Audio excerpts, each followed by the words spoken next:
Good day everyone. Welcome to part 3 of the chapter on Korean War. Okay, if you're watching this video, you would have found my YouTube channel. Okay, so if you have any questions, you can leave your question in the comments below. I know previously I told you can leave your questions on the forum on LMS, but with this YouTube channel, I think it's easier to leave your question in the comments below, and I will try to answer it as soon as I can. Okay, for this part of the chapter, okay, while you're watching this video, you should have this worksheet with you. Alright, so please fill in the worksheet while you're watching the video. Okay, so now let's get to the lesson proper. Okay, part 3 of the Korean War. The previous 2 lessons, what we did was the background to Korean War, and then after that we found out why was Korea so important in the Cold War, why was it important for the USSR as well as the USA. So for today, events that led up to the Korean War. Right, it is sort of an overview of the events that happened. Right, so three main parts for this part. Alright, withdrawal of USA and USSR from Korea, limited support from USA and USSR from 1948 to early 1950, and lastly, border clashes. Alright, now on your worksheet, I have this timeline. Alright, the timeline is supposed to help you to understand, right, the events that led to the Korean War proper. So when you have this timeline, okay, let's start the time at the time where they divided Korea between USSR and USA. Okay, so we have here at the start of it is 1945, right, and we shall end it right at the start of the war, which is in June 1950. Okay, so there you have it. Okay, so let's start with the lesson. Okay, so in 1947, let's put 1947 here. Okay, this timeline is not drawn to scale. Okay, so basically let's have 1947 here. 1947. Okay, what happened in 1947? Okay, 1947, as you can see from my slide, let's just put it on the map. North Korea requested, oops, let's get this into it. Okay, oh, it's not great yet. Okay, North Korea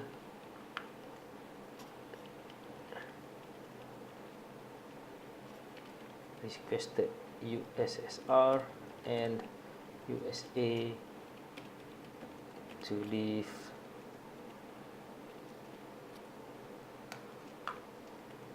Korea. Okay, so let's put this here. Okay, that happened in 1947. Right, we learned from the previous lessons that Kim Il-sung as well as Syngman Rhee, the two leaders, North Korea and South Korea, wanted, okay, to be a leader of a unified Korea. So they wanted, at the start, they wanted USSR and USA to leave their country once it is stabilized, more or less stabilized for them. Okay, so what happened after that? Okay, having trained the North Korean army, USSR felt that there's a system in place in North Korea, army strong enough, they've left them with a good leader. They decided, okay, we shall leave North Korea as we agreed in 1945. The country is stable enough, it can defend itself, so we will leave North Korea. So let's put on your timeline 1948, late 1948. Okay, yes, here 1948. Let's get back to here. Late 1948. USSR left North Korea. Okay, Good. Let's bring that here.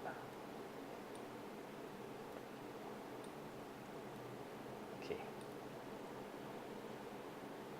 USSR left North Korea. Okay, that's good enough. Okay, what about USA? When did USA leave the Korean Peninsula? Okay, USA thought that, okay, even though USSR has left North Korea, we feel that South Korea is still not strong enough. If we leave them now, right, they'll be open to attacks from North Korea. So they decided to stay a bit longer. Alright, by June 1949, sorry, by June 1949, they decided, okay, I think we have done all we can for South Korea, and although we don't like him, we're gonna leave South Korea under Syngman Rhee. Okay, so now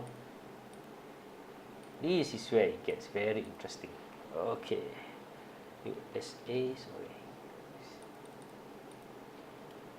USA left South Korea. Okay. 1949. Like I said, it's going to get very interesting from now on. Okay. Let's put that here. Okay, 1949. 1949. Yes. When USA left South Korea in 1949, everything was fine. At this point of time, USA is stronger than USSR, alright, and there wasn't any threat of North Korea attacking South Korea. However, once they left South Korea, a few things happened, right? We learned this, the last part. Okay, what happened? Right, so now this is what we know, right? So they left South Korea in June 1949. Okay, let's just indicate here, in June 1949. Okay, in August 1949,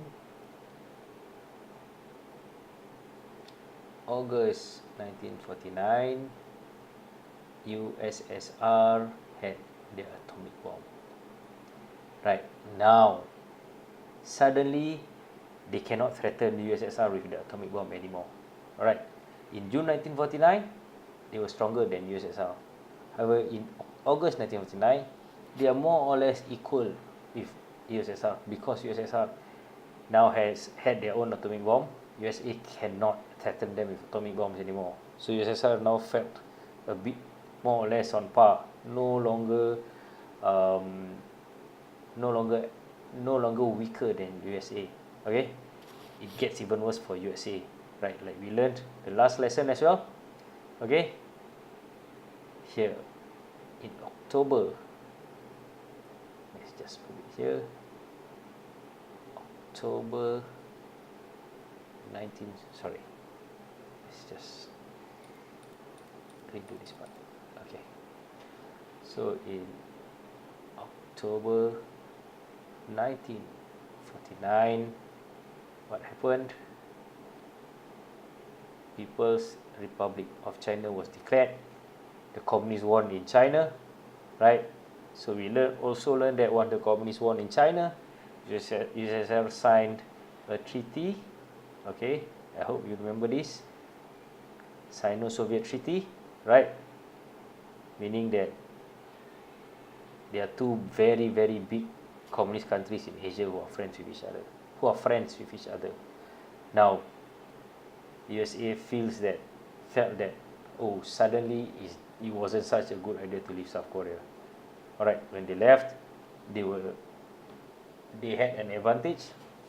However, now they do not have an advantage anymore. Now USA is starting to feel like, oh, maybe we left South Korea a bit too early, and they might not be able to defend themselves. Alright, so it is important to see that at this point of time, right, when USA and USSR left Korea in 1948 and 1949, it seems that they no longer wanted to have anything to do with Korea. They came in, they helped Korea, South and North, and now they left South Korea. So they didn't want to get involved. Okay, why? Okay, we learned the last lesson. USSR, they did not want to get involved in Korea because they're afraid that if they do anything in Korea, USA is gonna go to war with them, use the atomic bombs with them, right? They really did not want that to happen because they don't have atomic bombs. Then, USA also, right, they did not want to go to war again because after World War II, a lot of things, a lot of damage and a lot of economic ruins. So they really did not want to get into any further trouble in Korea, right? So it seems that they wanted nothing to do with Korea. However, with the things that happened after USA left, South Korea, right, with the atomic bomb as well as the rise of communists in China, suddenly USSR has the upper hand in Korea. So this changed a lot of things. Okay, so all right, at this point of time, okay, we are going to find out that before at this point of time, not much help from either USA and USSR, but both the Korean leaders played an important role. Okay, they needed more help, both in terms of money as well as military help. Okay, in order either to protect themselves or thinking of attacking the other country. Okay, just add in things that we learned from the last lesson. Remember the US defense perimeter announcement, okay, that they will only protect Japan, Taiwan, and Philippines. All right, the announcement was made somewhere. Let me change the color of the pen. Let me see. Let's get back to it. That was made. Sorry about the. Okay, that announcement was made somewhere in January 1950. US defense perimeter. Remember, they will only help. Let me get the spelling right. Sorry.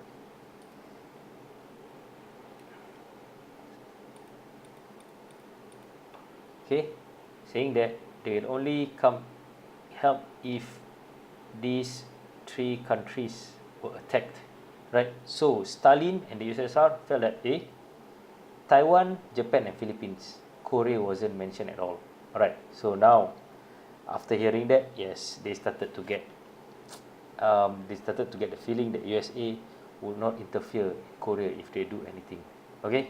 And then there's something else that we learned from the last lesson as well, the top secret agreement, right? That USA made that was in April 1950, NSC 68, right? Okay, so the Soviet Union did not know about this NSC 68, which we learned that if any communist country attacked, right, or tried to expand, USA will take action regardless of where it happened. So now, this top secret document was not made known to USSR, so they did not know that USA will take action. It's because they only knew about this US defense perimeter. Okay, so you see now, at this point in time, USSR felt confident that USA will not take any action. Okay, but they did not know that USA have already decided if any communist country tried to expand, they will take action. Okay, so let's get back to the slideshow. Okay, so from 1948 to early 1950s, okay, this is sort of what I went through just now. After they withdrew in 1948, Kim Il-sung wanted Stalin to take over South Korea. Alright, but Stalin did not want to go to war with USA, as I explained earlier. Okay, however, in 1949 onwards, all those changed. Okay, with this and this, they are now quite confident of taking over the South. Okay, Stalin thought USA would not get involved in the war, like I said earlier, so they quietly sent advisors to train, as well as gave weapons to North Korea. All this happening without USA knowing. Okay. What about South Korea? Okay, USA focused on rebuilding Japan. They had no interest of going to war. Okay, remember this, they had no interest of going to war. They felt that if they helped Japan to rebuild its economy, they helped South Korea to rebuild its economy, they would not fall under communism. Okay. Plus, they really did not trust Syngman Rhee, because they felt that if they give him weapons, right, he would attack the North, and they do not want that to happen. So they only gave him light weapons to protect himself, and did not want Syngman Rhee to think that they are supporting his plans, okay, to kill communists as well as to invade the North. So at this point of time, on the worksheet, maybe you can pause this video and just take down the two important points that I have bold on the slide. Alright, now border clashes. This is just before the outbreak of the Korean War. Okay, so there were border clashes between 1949 to 1950. It is very surprising to know that these border clashes, right, in fact, these border clashes were initiated by the South, alright, because, like I said, Syngman Rhee, he wanted to take over the North, alright, so he started all these border clashes, alright. So, in July 1949, South Korean warships attacked North Korea military installations, okay, they just tried to provoke the North. Okay, so they retaliated. These are just attacks. This is not an invasion. So they just attacked. Okay, a lot of people died. Okay, so basically, the North knew that the South were not able to carry out an invasion. Why? Because they are only capable of making small attacks, and this made Kim Il Sung even more emboldened to think about attacking the South. They knew that the South did not have the weapons to invade North Korea. So, and also, like we said earlier, Syngman Rhee was very unpopular. He started killing the communists. Many people from the South, the soldiers, escaped Syngman Rhee's government and joined the North. Okay, it is quite difficult to think about it happening now, but that was what happened then. Right, Syngman Rhee was very unpopular, that his soldiers left his army to join North Korea's army. Okay, so now, if you are USA, what would you feel about Syngman Rhee's attacks on the North, and how would you react? Okay, with your weapons, he attacked the North. What would be your reaction? Okay, your answer should be in your worksheet. Alright, this is one of the shorter videos. The next lesson, we are going to talk about the invasion of South Korea. Alright, the outbreak of the war itself. Alright, so that's the end of today's worksheet. That's the end of today's lesson. Right, one last lesson on the Korean War with the part 4 of the chapter. The video will be up soon. Thank you very much.